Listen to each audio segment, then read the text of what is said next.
Hey, this is Mark from Sound Matters and welcome back to the channel. Today's video is about why I will never let the likes of Alexa control my music. And personally, I don't think you should either. Let's get straight into the topic. As we progress further into the digital age, more and more of the devices we use on a day-to-day basis are becoming interconnected. This phenomena is often referred to as the Internet of Things, and while it might be convenient to say control your lights with a voice command or use an app to switch your heating on remotely, when it comes to music, I take a very different stand. Because when it comes to music, I just struggle with the inherent disconnect that comes with yet further detachment from the music we listen to. So let me explain further, but first, some context. Over the years, changes in listening formats have revolutionised the way we listen to music. It all started, of course, with the arrival, really, of the CD. For the first time ever, people could just skip tracks without having to queue up their stylus. Skipping tracks was now as simple as just pressing a button, which some might actually argue was actually the beginning of the downfall of the album as an art form. Listeners no longer had to sit through tracks that didn't instantly grab them and could instead just skip straight to the singles, losing out on all those subtle dynamics and that sense of journey that comes when you appreciate a body of work as an album from start to finish. In some ways, perhaps this is human nature, and we now often describe this today as requiring instant gratification. Put quite simply, we are hardwired as humans to desire pleasure without delay. The catch is, the more enjoyable aspects of our lives are typically that much more pleasurable when we experience a build-up or we work towards them. In the context of your favourite track or even part of a track, you're going to experience a much heightened version of that. You're going to enjoy it that much more when you experience the build up towards it and the context around it. The CD, of course, was just the beginning, and we all know what happens as we move into the 21st century.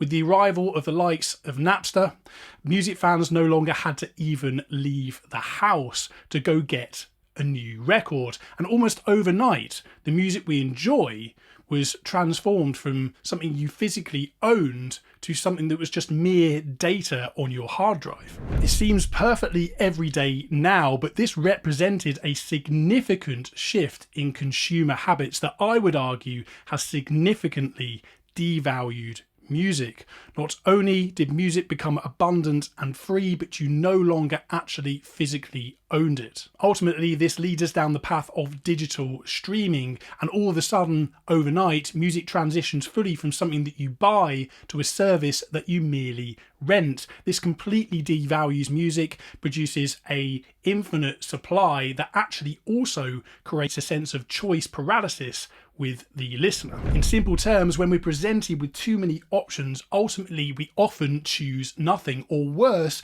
we become a passive consumer that allows devices to choose for us, which ultimately leads me neatly onto smart speakers. I will never own a smart speaker. For me, these represent the complete transition of us into passive consumers with ever shortening attention spans. Music has gone from a physical product that you would spend weeks anticipating to one of millions of tracks in the cloud just waiting for your voice command. Half of the time we don't even have to think about what track to ask for. All we need to do is ask for a mere playlist or a genre, and Alexa will take care of the rest. Heck, it'll even line up tracks based on your previous listening habits. The more we allow these devices to think for us, the more passive we become, and the more music just deteriorates into mere wallpaper for our increasingly frantic, technology-driven lives. So right about now, I can hear people screaming, Luddite, Luddite. Hi there, this is the future calling. Hello? Is anybody there? Now, don't get me wrong, I'm not trying to denigrate technology. I'm an avid user of technology, and I even studied music technology. However, I really do think we have lost something quite significant by surrendering completely music ownership. We've travelled a full journey from music ownership to merely renting through streaming services, and I think that that has some significant implications for us as music listeners and our enjoyment of music overall.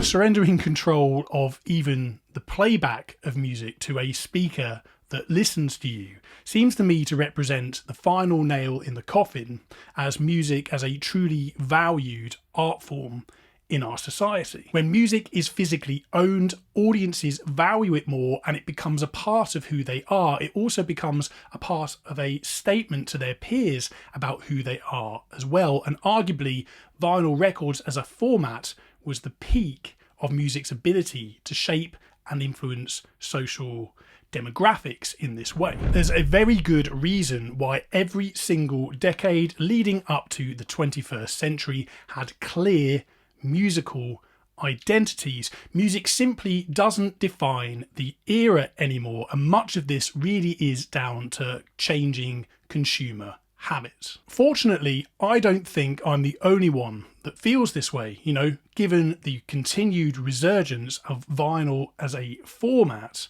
I think really that vinyl records offer the perfect antidote to modern passive consumer listening habits, giving some hope to folks like me who truly believe that music ownership is very, very important indeed to music's value within our society.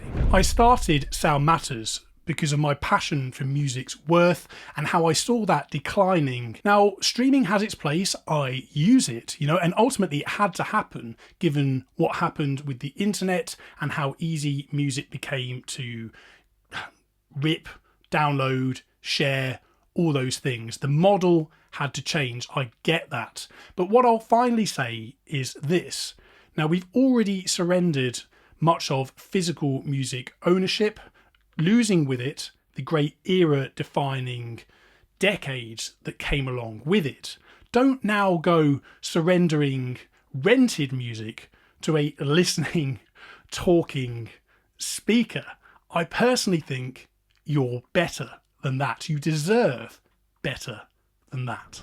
And who wants to talk to a speaker anyway? Don't you feel a bit stupid doing it? I know I would.